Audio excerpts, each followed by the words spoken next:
గ్రామంలో ప్రధానంగా అంటే 25 సంవత్సరాలు అవుతుంది పంచాయతీ ఏర్పడి. కానీ నేను ఇప్పుడు మొత్తం గ్రామం మొత్తం చూస్తూ వచ్చాను. చాలా అధ్వానంగా ఉంది గ్రామ పరిస్థితి.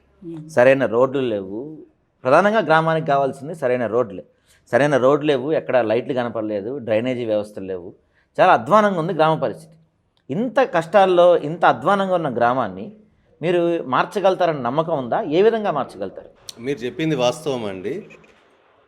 చూసుకున్నట్టయితే గత 10 సంవత్సరాలుగా 10 సంవత్సరాల నుంచి ఎదురు చూస్తూనే ఉన్నాం. మా ఫైజాబాద్ గేట్ నుంచి గంగారం గేట్ వరకు మనకు ఆ రోడ్డు బ్రహ్మాండంగా అవుతుందని చూస్తున్నాము. మాయమాటలు చెప్తున్నారు, వస్తున్నారు, చెప్తున్నారు, డబల్ రోడ్ చేపిస్తామని చెప్పారు, కానీ ఇంతవరకు కాలేదు. ఇప్పుడు మా గవర్నమెంట్లో, కాంగ్రెస్ గవర్నమెంట్లో 2 ఇయర్స్లో హైబ్రిడ్ యాన్యుటీ మాడ్యూల్ అని హ్యామ్ ఫండ్స్ కింద ఆల్రెడీ అది రోడ్డు పెట్టడం జరిగింది. దానికి కూడా ఫండ్స్ అలాట్ చేశారు. దాన్ని మా హయాంలో రాబో 3 ఇయర్స్లో వితిన్ 3 ఇయర్స్ ఆ వర్క్ కంప్లీట్ చేస్తాము. ఆ డబల్ రోడ్ చేసుకుంటాము.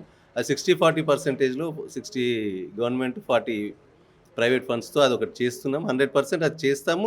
ఊరు విషయానికి వస్తే సీసీ రోడ్లు కానీ, డ్రైన్స్ కానీ మామూలుగా అన్ని విలేజెస్కి వచ్చినట్టు మా విలేజెస్కి వచ్చాయి. అందులో కొత్తగా తెచ్చింది ఏం లేదు. మేము సాధ్యమైనంత వరకు ఫండ్స్ ఎక్కువ తీసుకొచ్చి డ్రైన్స్ మ్యాక్సిమం అండర్గ్రౌండ్ డ్రైన్స్ అంటే అండర్గ్రౌండ్ డ్రైనేజ్ మురికి కాలువలు ఏవైతే ఓపెన్గా ఉన్నాయో అవి అండర్గ్రౌండ్గా చేయడానికి కృషి చేస్తాము.